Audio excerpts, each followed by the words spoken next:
Nós vamos ler a partir do verso 1 até o verso 8. Não obstante, nós destacaremos apenas alguns versículos. Mas para a gente poder entender onde nós queremos chegar, na verdade, qual é a proposta de Tiago para nós nestes versículos. Diz assim a palavra do nosso Deus, primeiro capítulo de Tiago, do verso 1 ao 1, diz assim: Tiago, servo de Deus e do Senhor Jesus Cristo, as 12 tribos que se encontram na dispersão, saudações. Meus irmãos, tende por motivo de toda alegria o passardes por várias provações, sabendo que a provação da vossa fé, uma vez confirmada, produz perseverança. Ora, a perseverança deve ter ação completa, para que sejais perfeitos e íntegros, em nada deficientes. Verso 5: se porém algum de vós necessita, em outra versão diz assim, se algum de vós tem falta de sabedoria, necessita de sabedoria, peça a Deus, que a todos dá liberalmente, e nada lhes impede, e ser-lhe-á concedida. Peça, porém, com fé, em nada duvidando, pois o que duvida é semelhante à onda do mar, impelida e agitada pelo vento. Não suponha esse homem que alcançará do Senhor alguma coisa. Homem de ânimo dobre, inconstante em todos os seus caminhos. Feche os seus olhos. Pai bendito, esta é a tua palavra. Pai, nós queremos e pedimos ao Senhor que o Senhor fortaleça a nossa fé um pouco mais nesta noite. Que no meio da provação a gente não desista, porque estamos sendo provados em nossa fé. Fé esta que o Senhor nos deu para se relacionar contigo. Então Deus nos ajuda, não somente, Pai, com a fé salvadora, mas sobretudo com a fé perseverante. A fé que continua, Pai, a nos dar, Deus, vitória em todos os momentos. Fala conosco, Pai, nessa noite pela Tua palavra, em nome do Senhor Jesus. Amém e amém. Irmãos, o livro de Tiago é um livro que tem uma proposta prática. Ele começa dizendo da fé, que parece passar por nós a impressão de sentimento, de algo de emoção, e quando a fé, ela não está preocupada com o que você sente, ela faz você agir, praticar, porque muitas vezes, eu preciso agir pela fé, mesmo contrário aos meus sentimentos. Os irmãos concordam com isso? Nem sempre a minha fé é exercida com o meu sentimento cooperando, e se você pensa que é por sentimento, nós estamos equivocados. Sem fé, é impossível agradar. Parece que é sentimento, que agrada a Deus. Sem fé, é impossível agradar a Deus. Sentimento para Deus, exercício de obediência nossa. Porque é necessário que aquele que se aproxima de Deus, sinta que Ele existe, veja que Ele existe, não, creia que Ele existe. Não está falando de sentimento, nem de visão, e nem de uma emoção, está falando, creia que Ele existe, porque aquele que se aproxima, aí que está, aquele que se aproxima, já está trazendo a ideia de que alguém está crendo, e se aproximando de quem existe. Eu não vejo, eu não sinto, mas Ele existe. E que Ele é galardoador, presenteador daqueles que o buscam, amém? É isso. Então, quando nós pensamos em fé aqui, nós estamos pensando no seguinte princípio: sem fé é impossível agradar a Deus. Apesar desse versículo estar em outro texto, de Hebreus, um livro anterior a esse. Mas Tiago, nessa carta, ele tem a intenção de te chamar para a prática, mas não sem fé. Porque muitos também começam a fazer as coisas, tomar atitudes, sem confiar em Deus. A Bíblia fala também que sem tudo que é feito, tudo que não é feito por fé é pecado. Tudo o que não é feito pela fé é pecado, é um erro. Porque o justo viverá algumas vezes pela fé? Não, viverá pela... Então, não há espaço para você não ter fé, não há espaço, não há um tempo, não há um pit stop para você jogar a fé do lado e ser autossuficiente. Para a vida do crente, a fé é o combustível, é o crédito no celular para você ligar para alguém, porque um celular sem crédito não liga para ninguém, uma oração sem fé não toca o coração de Deus. Os irmãos estão entendendo isso? Ele apela pela fé, porque nós somos provados na nossa fé, mas ele prova você na fé, a ideia é que você é provado na fé, mas para praticar alguma coisa. Não pratique nada sem fé. Mas também, se você tem fé, você precisa necessariamente praticar alguma coisa. Então, de alguma forma ou outra, a fé sempre está presente. Uma fé para esperar e não fazer nada. Uma fé para esperar fazendo algumas coisas. Eu descanso meu coração, mas eu continuo construindo a arca. Deus falou que vai vir chuva, então eu vou construir na arca, porque a arca é responsabilidade minha, mas a chuva é responsabilidade de Deus. E depois que ele construiu a arca, Noé, aí Deus mandou chuva. Enquanto não estava pronto, Deus não mandou chuva.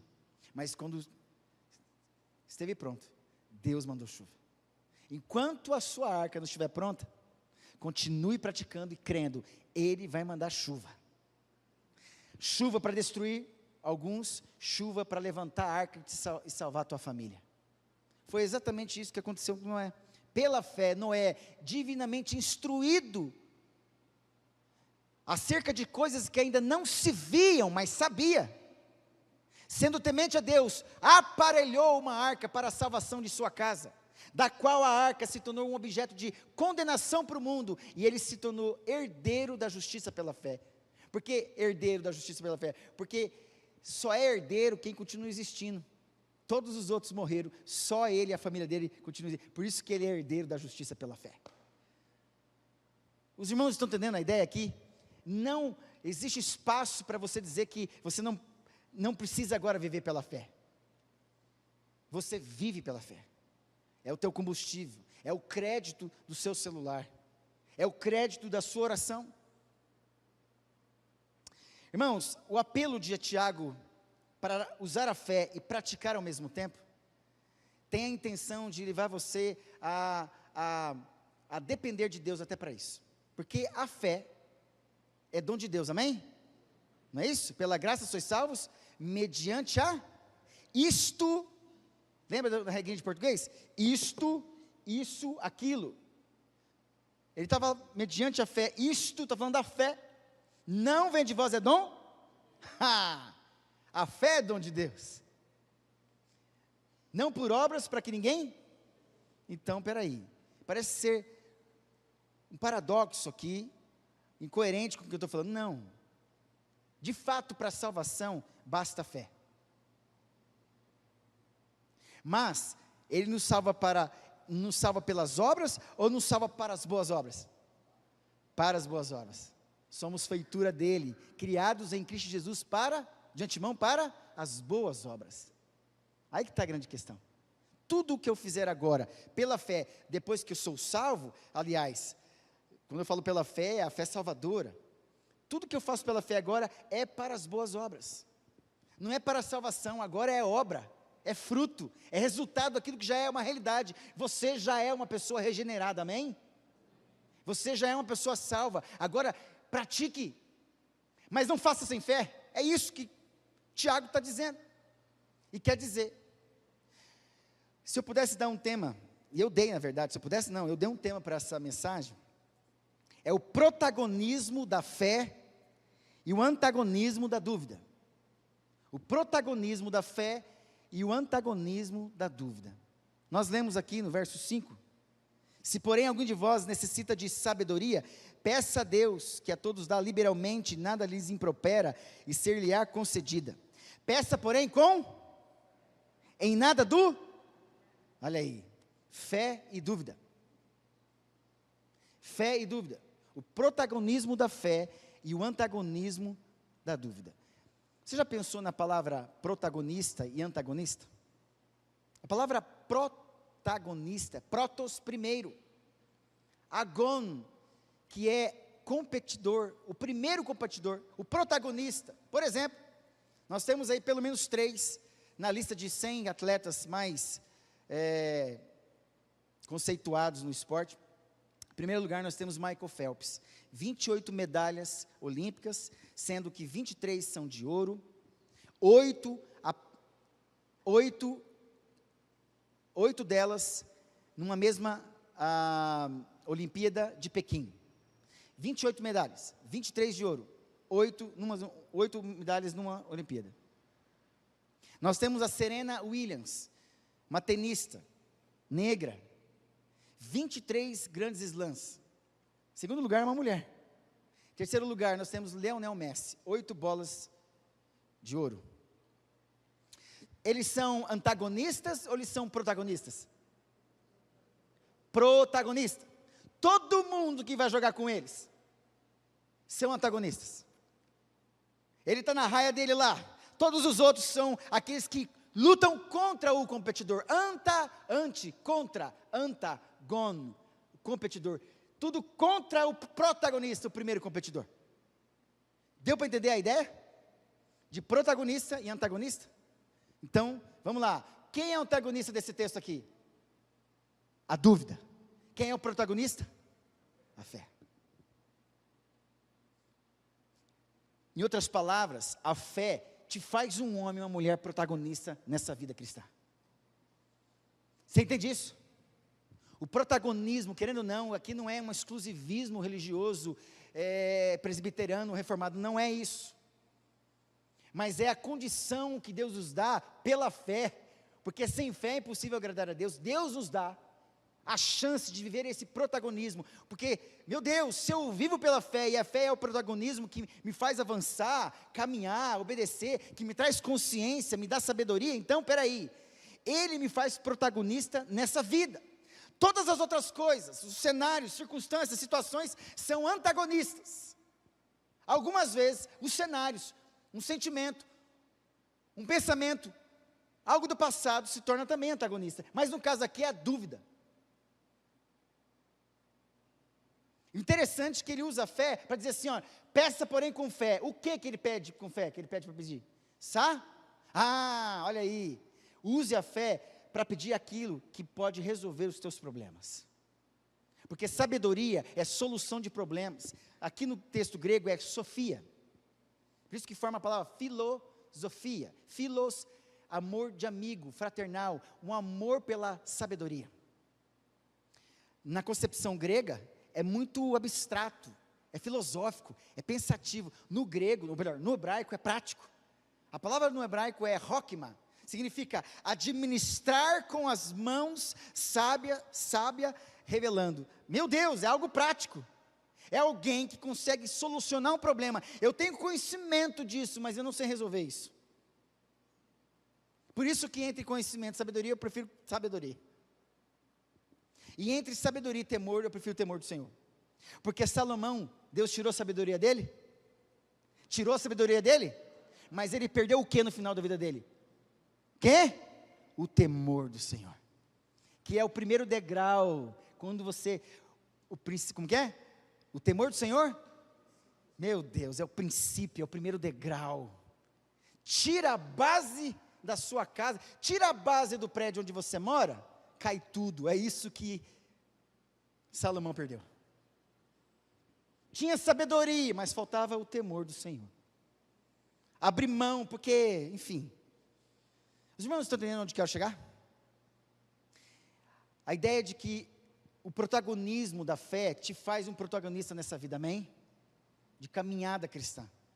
Mas a dúvida, ela está aí, rondando você. Os problemas estão aí rondando você.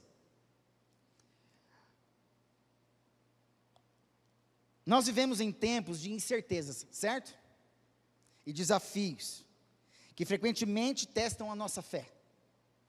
Em nossa caminhada com Deus, enfrentamos uma batalha contínua entre a fé, que é a confiança firme em Deus, e a dúvida, que é a hesitação, a incerteza, que muitas vezes surgem em nossos corações. O apóstolo Tiago nos alerta sobre os perigos da dúvida, e nos encoraja a buscar sabedoria de Deus com uma fé sólida. Hoje, nós vamos explorar 3 lições sobre o protagonismo da fé e o antagonismo da dúvida, e aprender como viver uma vida de confiança plena no Senhor, amém? Esse Tiago que nos escreveu, é o irmão de Jesus, e ele fala que servo de Deus e do Senhor Jesus Cristo. Ele reconhecia que Jesus, o irmão dele, era o Senhor e Salvador, e ele escreve num contexto de dispersão, presta atenção, de perseguição. Dispersão aqui é diáspora no grego, dia através, espora, diáspora, esperma, semente, através da semente, num contexto de perseguição, de perseguição mesmo contra os cristãos naquela época, espalhando os cristãos. Era a única forma que Deus podia permitir, Deus tinha propósitos nessa perseguição, porque a perseguição gera dispersão, quer dizer, a perseguição gera diáspora, a perseguição gera através das sementes. É assim, quando Deus quer fazer crescer o seu rebanho, o seu corpo, a sua igreja, Ele provoca uma perseguição, e os crentes espalham. À medida que eles vão espalhando, eles vão pregando o evangelho para todos os lugares. Se você quer aumentar a tua lavoura, você vai ter que fazer isso através das sementes. Mas para isso, tem que ter espaço no campo, e não falta espaço nesse mundo para nós crescermos. Então, enquanto tiver pessoas que não ouviram, nações, tribos, raças, que não ouviram ainda, pode ter certeza, a perseguição sobre a igreja fará, sim, que nós cheguemos até esses lugares, para pregar o evangelho. Os irmãos estão entendendo isso? É nesse contexto de perseguição. Por isso que ele fala no verso 2 aqui: meus irmãos, tende por motivo toda alegria o passardes por várias provações, porque provações, sim, vêm de Deus, não tentações. Provações são provas que Deus permite na nossa vida, para que a gente chegue no final desse corredor da provação, e lá no final a gente tira um 10. A tentação, ela corre junto. A tentação é tentar tirar você, a tua atenção, gerar dúvida no seu coração, para você não continuar crendo, mesmo no caminho de provação, porque na prova que Deus propõe, em cima da tua carteira, para você vencer, Ele quer que no final, você tire um 10, mas a tentação vai fazer de tudo para você tirar um 0,4. A tentação vai querer eliminar você, Ele não quer, a tentação vai querer que você não tire nenhuma nota. E essa tentação provém muitas vezes do coração do homem, de Satanás. Então, se você sair daqui hoje, só isso que eu quero falar para você. Se você sair hoje aqui, tendo a visão que você está no corredor de provação, e lá no final, o professor, Mestre Jesus Cristo, espera para te dar um 10, você não vai ligar para nenhuma tentação no meio desse caminho. Os irmãos estão entendendo o que eu estou falando? Se você tiver consciência do que você está passando, é um corredor de provação, e que tudo tenta tirar você desse caminho, e lá no final, tem um mestre, Jesus Cristo, esperando para te dar a nota máxima, porque você foi chamado para também ser, nesse corredor, nessa raia, o protagonista da fé da sua vida. Meu Deus, é isso. E todos nós podemos ser protagonistas da fé, porque o vencedor, o que a Bíblia fala? Somos mais do que? Aleluia, primeira pessoa do plural, somos mais do que vencedores. É coletivo, todos nós. Quando eu venço, a igreja está vencendo também. Quando um pastor obedece, quando um líder obedece, um presbítero obedece, a igreja ganha com isso, não ganha com isso? Sim. Quando nós obedecemos, nós abençoamos. Quando nós desobedecemos, nós não abençoamos. Então eu desejo que você seja um protagonista da sua vida, amém? Que você seja o protagonista da sua casa, levando outros, provocando os antagonistas no bom sentido, que eu também quero vencer como você, porque tem isso também, eu quero alcançar, eu quero vencer o Michael Phelps, eu quero também chegar lá. Então a dúvida me parece ter lugar no propósito de Deus, nesse cenário soberano, para testar a minha e a sua fé. A dúvida então me parece ser, mesmo sendo antagonista, aquela que, porque é o seguinte, Michael Phelps sozinho, numa Olimpíada, na raia sozinho, sem competidor, sem os antagonistas, né? Eu digo assim, os outros competidores, ele precisa fazer o esforço? Se só tem ele, vai só, nada de boa e volta, não é isso? E inclusive ele pode mudar de forma de nadar várias vezes, do jeito que ele quiser, de costa, de não sei o que, borboleta, pirueta, tudo que você imaginar. É só cumprir a raia e voltar. Se não tem ninguém para competir, por que eu vou me esforçar tanto? Ele só compete, só bateu os recordes, porque tinha muita gente antagonista boa, que ameaçava o trono dele. Os irmãos estão entendendo isso que eu estou falando?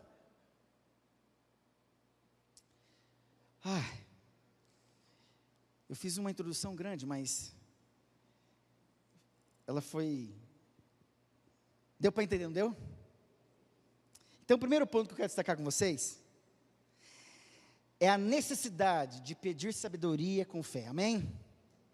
Porque falta para você, a palavra necessidade, falta, exatamente, é o que falta, não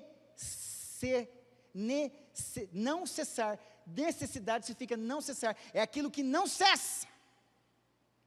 E se tem alguma coisa que não pode cessar, e sempre é uma necessidade, é a fé. Por isso que a fé é como um número 1, número 2, sempre vai acontecer. Sim, comer comida, a fé é alimento. Não cessar é aquilo que não cessa. A fé foi dada para você para não cessar, sempre ser uma necessidade para a sua vida. Os irmãos estão entendendo isso?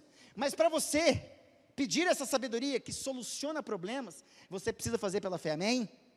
É isso, por isso que você necessita, para que você tenha a solução de problemas na sua casa, vamos lá, no seu coração, com os teus sentimentos, com os sentimentos dos teus filhos, porque qual é o pai com a mãe que não senta com os filhos para também ouvir as crises deles?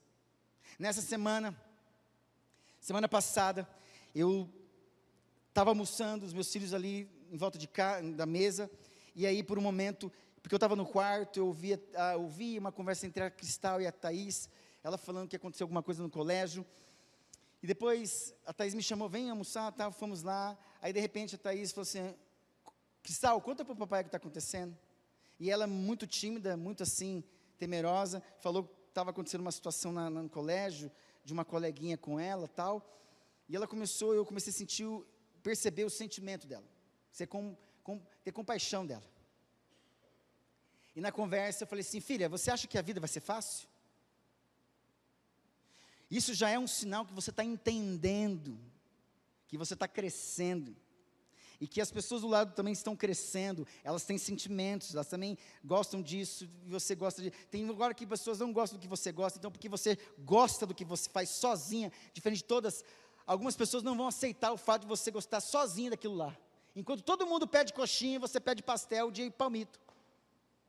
Eu não estou dizendo que é ruim não, tá, meu? Tem gente que gosta de palmito.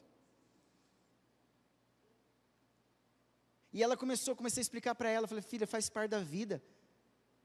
O que está acontecendo? Aconteceu isso, pai. Tá, falei, vamos fazer o seguinte? Eu quero dizer para você que você vai vencer essa luta sua. Ela tem 10 anos. Você vai vencer a sua luta. E o papai e a mamãe estão aqui para te ouvir, os teus irmãos estão aqui. Levi, fala para ela que ela é uma vencedora. Cristal, você é uma vencedora. Caleb, diz para ela, Cristal, você é vencedora. Cristal, você é uma vencedora. Amor, diz para ela que ela é uma vencedora. Filha, você é uma vencedora. Eu estou dizendo, você é uma vencedora. Você imagina o fortalecimento que você faz no coração de um filho, quando toda a família que foi chamada para construir a arca, todo mundo foi chamado para botar a mão no arado. E está dizendo assim, você vai construir a arca junto com a gente. Você não vai desanimar, a gente precisa de você, boa, para continuar construindo. E a gente está ajudando, porque tem dia que a gente levanta para trabalhar e não está disposto, mas a gente precisa levantar e trabalhar. Aí começamos a falar isso para ela, e ela olhando assim, e eu incentivando os meninos a falarem palavras positivas para ela.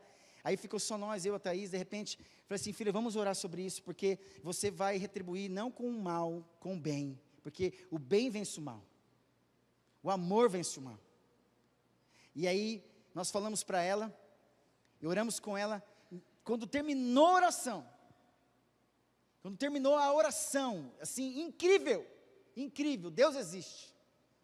Terminou a oração da minha esposa, sobre essa situação de Deus dar sabedoria para ela, entendimento para ela na idade dela, para lidar com isso. E nós estávamos orando pela amiguinha dela que estava perseguindo ela. Nós terminamos a oração, tocou o telefone da minha esposa. Era a amiguinha da minha filha, para pedir perdão. Mas foi assim, parou a ligação, ela estava ligando para pedir perdão para Cristal. Aí eu olhei assim, não pode ser. Aí Deus fala assim, pode ser. Claro que pode ser. Eu estou no controle de todas as coisas. Eu falei, filha, depois disso aqui, você vai pegar o telefone, vai lá, fecha a porta da sala, fica sozinha lá, perdoa e peça perdão também pelo que você fez. Resolva o teu problema lá, porque você é vencedora. Ela pegou o celularzinho dela, foi lá na sala, fez um áudio para a amiguinha dela, pedindo perdão e perdoando, chorando copiosamente, com 10 anos de idade, meus irmãos. 10 anos de idade. Ela saiu da sala, pai, eu já fiz. E foi assim, já fiz, filha, está tudo certo, vida que segue, vamos embora. Na mesma noite, no mesmo dia à noite, elas estavam juntas, a amiguinha, elas brincando de bola.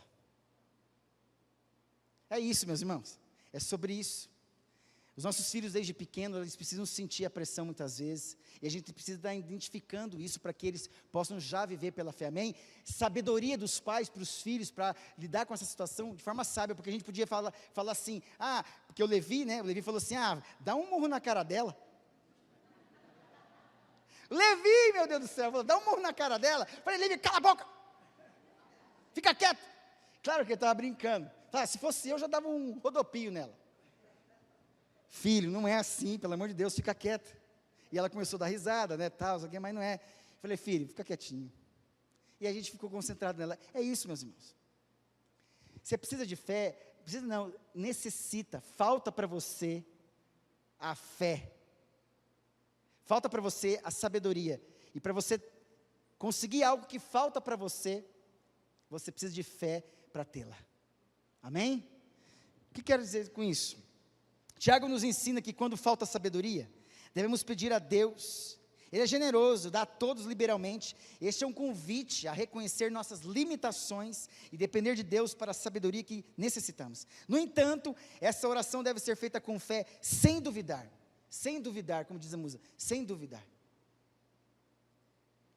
Imagine, um filho que quando precisa de orientação, corre para o pai, é o que aconteceu com a gente, confiante que ele sempre lhe dará o melhor conselho, aconteceu com a gente. Assim também devemos correr para Deus, nosso Pai Celestial, com certeza que Ele nos dará a sabedoria que precisamos. Martim Lutero diz assim sobre isso, a fé é um salto ousado no escuro, confiando em Deus, em sua palavra. Olha aí, a fé é um salto ousado no escuro, confiando em Deus e em sua palavra, amém? Pedir a Deus com fé é um ato de confiança total, mesmo quando não podemos ver o que está à nossa frente. Qual a aplicação prática para isso, meus irmãos? Fora essa que eu dei, de conversar com quem necessita, de quem precisa. Quando estiver em dúvida ou confuso sobre decisões da vida, não hesite em pedir sabedoria a Deus. Ore com fé, crendo que Ele é fiel para ouvir e responder, amém? Esse é o primeiro ponto. O segundo ponto vai falar da dúvida. Olha o verso 6. Peça, porém, olha aí, nada duvidando. Segundo ponto, o perigo da dúvida, inconstância espiritual. Ele fala assim de algo inconstante, presta atenção. Peça, porém, com fé, em nada duvidando, pois o que duvida é semelhante o quê? A onda do mar, impelida e agitada pelo vento, não é assim? Vai e volta, inconstante.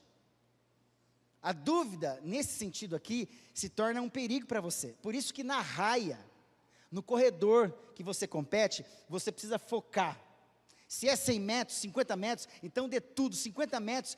O César Cielo, que foi um recordista dos 50 metros, brasileiro, alguém perguntou para ele, como é que você faz 50 metros? Rapaz, não dá para respirar. Não respira. Eu não respiro. Eu só vou avançando. Não dá para respirar. É um tiro. Não dá tempo para respirar. Se eu respirar, eu perco segundos, milésimos de segundos. Eu preciso sem respirar. Não dá para respirar.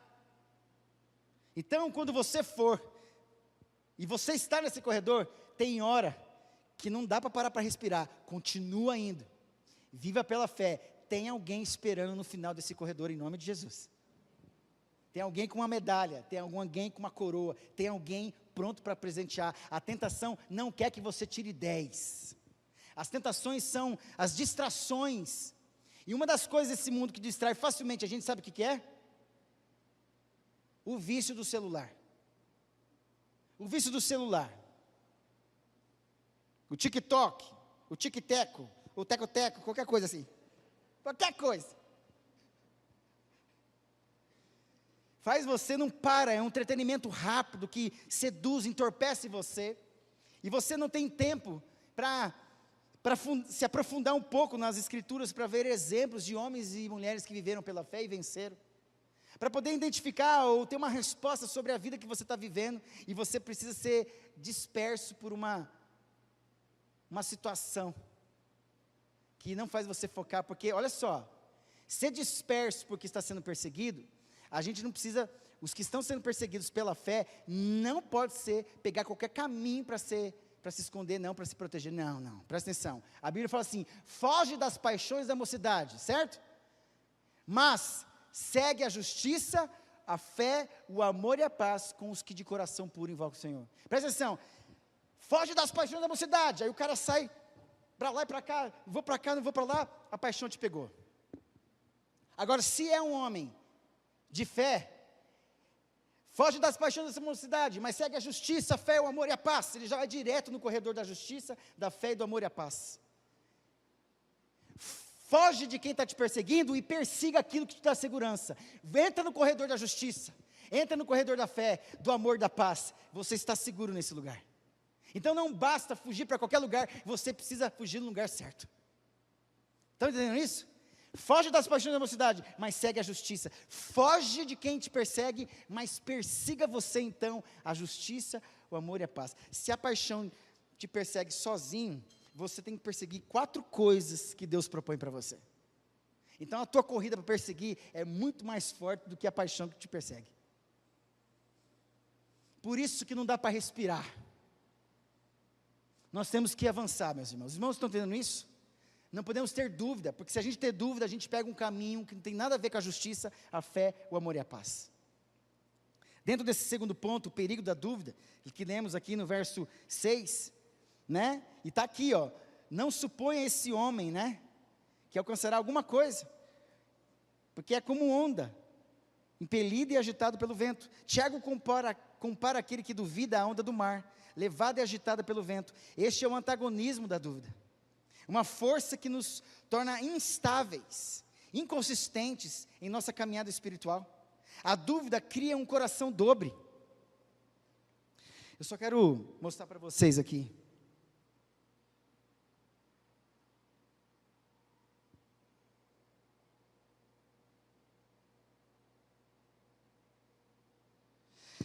A palavra que ele usa aqui no grego para a dúvida é diacrino. Dia através, crino, julgamento, através do julgamento. Quando você é pego através, algo por meio vem, atinge a sua mente, a sua alma. Está falando da alma ali, os teus sentimentos, é isso que gera dúvida. Um julgamento, espera aí, tem que julgar isso agora, para cá ou para lá? Isso. Quando a dúvida vem, quando o julgamento vem e atinge você, você acaba sendo esse aparelho que recebeu um download esquisito, um invasor, um vírus, que está gerando o tilt aí para os mais velhos, a confusão nas telas do seu celular, que impede de você continuar focando naquilo que você precisa fazer. A dúvida vem, abaixa sobre você, entra na sua mente, bate no coração, cria um diacrino. Através do julgamento, você é atingido pelo julgamento, que faz com que você, vou ou não vou, o mar fechou e eu fiquei. Quem lembra do Melhores do Mundo aqui? Vou ou não vou, o mar fechou e eu fiquei. Falando de Moisés. Vou ou não vou, o mar fechou e eu fiquei. Quando Deus abre o mar, atravesse. Quando Deus abre o mar, atravesse. Pense em um barco à deriva do mar, sem leme ou âncora, sendo levado de um lado para o outro pelas ondas. Assim é a vida daquele que não tem fé firme em Deus, constantemente mudando de direção e propósito. Agostinho de Hipona descreveu a fé como uma firme confiança naquilo que não vemos, e a dúvida como um obstáculo que nos impede de avançar em nossa jornada espiritual. Para ele, a dúvida é como uma doença que enfraquece a alma, exatamente a alma que psicos, é dois, psicos, quer dizer, alma dividida, emoções, sentimentos divididos, sentimentos que geram pensamentos, que geram comportamentos, pensamentos que geram sentimentos, que geram comportamentos, e aí, na divisão, não sabendo onde, eu não vou, e aí a paixão me pega, o mar fecha, e eu não vou, porque não tenho foco, porque sabedoria soluciona o problema, a sabedoria segue a justiça, a fé, o amor e a paz, essa é a saída segura. Peça com fé a sabedoria, sim, porque é a sabedoria, no meio dessa caminhada, que vai fazer com que você vença a tentação da dúvida no meio do caminho. Os irmãos estão entendendo isso? A aplicação prática desse ponto é o seguinte: examine-se para ver onde a dúvida pode estar afetando a sua fé. Confesse essas áreas a Deus e peça para que Ele fortaleça a sua confiança nele. Lembre-se de que a fé é uma escolha deliberada em confiar em Deus, deliberada de confiar em Deus, não envolve sentimentos, nem pensamentos muitas vezes, nem o que eu preciso ver, mas envolve crer de fato, eu vou crer, independentemente das circunstâncias. Por fim, olha o verso 7 e 8, por conta da dúvida, não suponha, verso 7, não suponha que esse homem alcançará do Senhor alguma coisa. Homem de ânimo dobre, inconstante em todos os seus caminhos. A dúvida não faz você alcançar nada, mas a fé sim, a fé te recompensa, porque Deus é galardoador daqueles que buscam. Terceiro ponto é a recompensa de uma fé inabalável. Tiago deixa claro que aquele que duvida não deve esperar receber alguma coisa do Senhor. Não duvide, olha aqui para mim, eu não sei o que você precisa resolver essa semana, dentro do seu coração, com você mesmo, na sua casa, no relacionamento com o seu esposo, com os filhos, com a mãe, com o pai, com parentes, com amigos, no trabalho, faculdade, na empresa. Eu não sei, eu só sei que você precisa sair da sua casa dizendo assim: olha, não estou sentindo nada do que eu queria sentir, está tudo ao contrário, mas eu saio vivendo pela fé. Eu estou saindo, Deus, crendo que o Senhor de alguma maneira vai fazer um milagre. Meus irmãos, um dia eu vou contar completamente, mas já está acontecendo um milagre na família da Thaís, da minha esposa. Um dia eu vou contar completo para vocês, talvez a Thaís um dia conte para vocês. Tudo que está acontecendo hoje na minha família, na família da Thaís, que é a minha família também, só podia estar acontecendo, que já aconteceu há um mês atrás, e hoje aconteceu maravilhosamente, lá em Brasília, no culto da EPI Central de Brasília. Deus restaurando o relacionamento dos netos do meu sogro, do genro dele, menos a filha dele que não quer contato com ele. O genro tomou uma posição de levar os filhos para o vô ver. Por conta de uma situação muito ruim, de uma igreja que se diz cristã, que oprime pessoas, e que proíbe pessoas terem relacionamento com os seus parentes. Isso é um absurdo. Uma seita, onde ela oprime, onde as falsas profecias dizem para você, olha, a falsa profecia, ou a profecia deles lá, é o seguinte, olha, a sua mãe faz trabalho de macumba para atingir os seus filhos. Aí o filho que recebe essa profecia num culto desse, vai dizer assim, mãe, eu não posso, nem vai falar, né? Não posso te ver. Ele não vai falar, não, só tem feito isso. É tão louco, tão imbecil, é tão ignorante isso, que o infeliz ouve uma profecia dessa e não consegue perguntar para a mãe, mãe, você é macumbeira?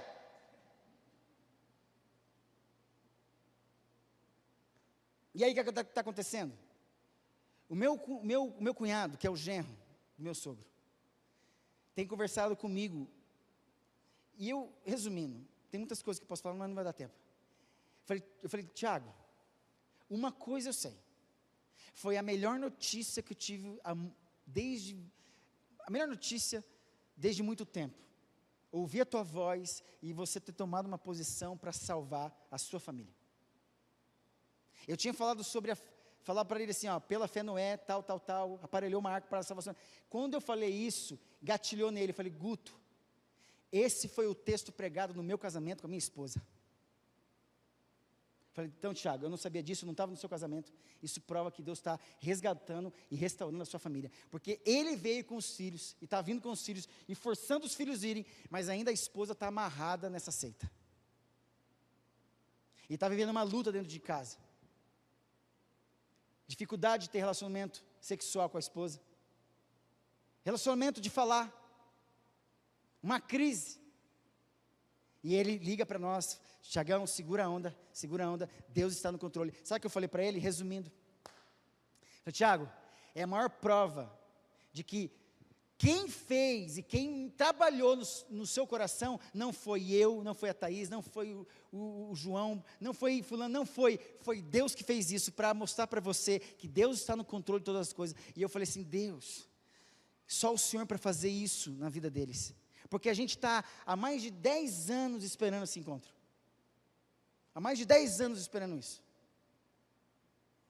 E hoje, uma coisa muito legal, o meu cunhado levou os 4 filhos, homens, para a igreja lá, no culto, na Central de Brasília, onde o meu sogro estava lá, viu pela primeira vez os dois menores, porque não tinha conhecido, a família tinha proibido do sogro, do pai. A filha proibiu o pai de ver os netos, não conhece os netos. Foi um culto maravilhoso, muito choro, uma família voltando para... E aí, não bastasse isso, na hora do almoço, a gente foi surpreendido com um vídeo onde o meu sogro estava rodeado pelos filhos, pelos netos.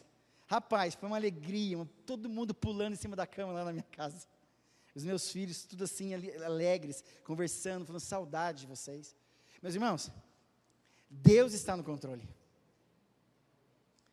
Deus está no controle. Deus está no controle. Para agora voltar, outros voltarem, só Deus para fazer. Então não mexa, caminhe pela fé, essa é a sua função. Deixa que Deus faz o resto. Nessa caminhada de fé, confie, essa é a tua função, essa é a tua responsabilidade, e Deus está esperando no final, confie em mim, que lá no final, sim, no vale da sombra da morte, eu vou estar guardando você lá. Enfim, irmãos, a recompensa da fé inabalável, terminando, pense em um agricultor que planta sementes em solo fértil, com a certeza de que haverá uma colheita abundante. Da mesma forma, quando plantamos nossas orações em fé, podemos esperar uma colheita da bondade de Deus.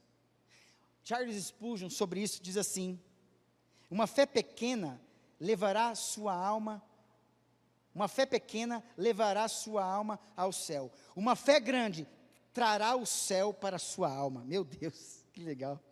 Uma fé pequena levará sua alma para o céu, mas uma fé grande trará o céu para a sua alma. Uma fé sólida, inabalável, não só nos leva para mais perto de Deus, mas traz suas bênçãos para a nossa vida diária. Uma aplicação para nós terminarmos. Confie plenamente nas promessas de Deus. Lembre-se das vezes em que Ele, Deus, foi fiel no passado, E use essas lembranças para fortalecer a sua fé no presente. Mantenha um diário de oração para registrar as respostas de Deus, o quarto de guerra, fortalecendo assim sua confiança contínua nele. Para terminar,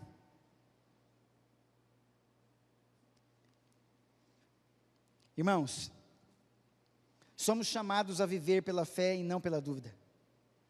O protagonismo da fé nos aproxima de Deus e nos permite receber suas bênçãos, enquanto o antagonismo da dúvida nos afasta e nos torna inconstantes. Que possamos escolher confiar plenamente em Deus, pedindo sabedoria e crendo que Ele é fiel para suprir todas as nossas necessidades, amém? Sim, sabedoria é solução de problemas.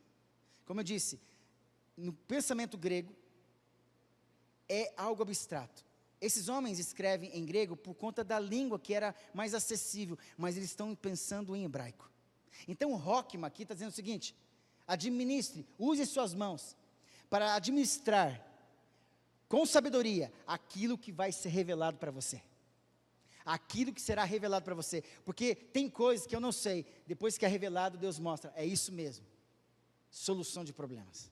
Depois que você monta, você vê o objeto montado. Nossa, é isso mesmo? Pois é, porque você teve sabedoria em montar. Então Deus vai ajudar você a ter sabedoria para lidar com esses problemas, essas crises profundas da sua alma, dos seus filhos, da sua esposa, do seu colega de trabalho. Você vai vencer e você vai ajudar outros a vencerem. Pela fé madura que existe em você, você será um testemunho de Deus nessa cidade, na sua escola, na sua casa, para ser uma referência, sim, de um homem de fé, uma mulher de fé, que não duvida, não é como onda, mas permanece no corredor da aprovação, e no final, quem está te esperando é o nosso grande mestre Jesus, amém? É isso, você vai vencer, nós já somos mais do que vencedores, amém? Vamos ficar em pé?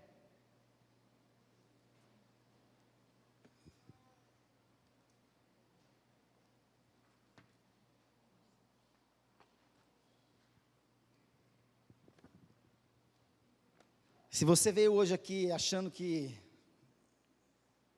você só pode usar a sua fé nesse momento, nesses momentos que nos emocionam com músicas, orações, uma ceia, palavra, você tem que sair daqui fortalecido. Olha, se uma fé pequena leva a sua alma para o céu, mas uma fé grande traz o céu para a sua alma.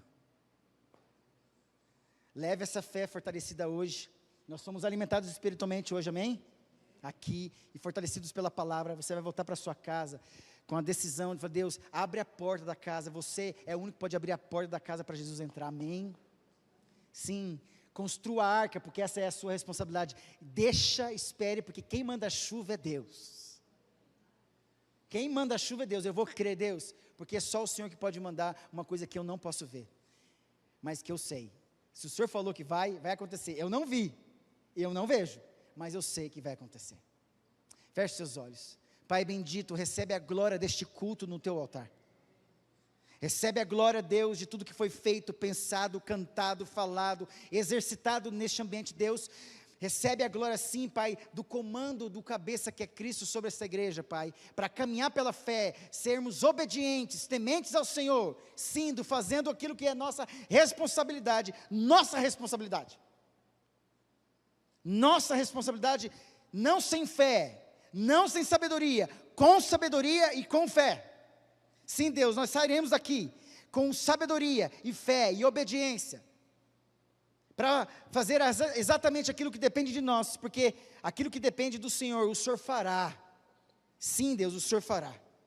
Então, Deus, fortalece e nos anima, Pai, nesse começo de semana. Nós queremos começar bem essa semana, e desenvolver bem durante a semana, e voltarmos aqui na outra semana, sim, para devolvermos toda a honra e toda a glória ao Senhor. Povo de Deus, receber a bênção do Senhor. Que o Senhor vos abençoe e vos guarde. Que o Senhor faça resplandecer o seu rosto sobre vós, e tenha misericórdia de vós. Que o Senhor sobre vós levante o seu rosto e vos dê a paz. E que a graça do nosso Senhor e Salvador Jesus Cristo, a comunhão do Espírito Santo e o amor de Deus e Pai, esteja com você hoje, até a volta do nosso Senhor e Salvador Jesus Cristo.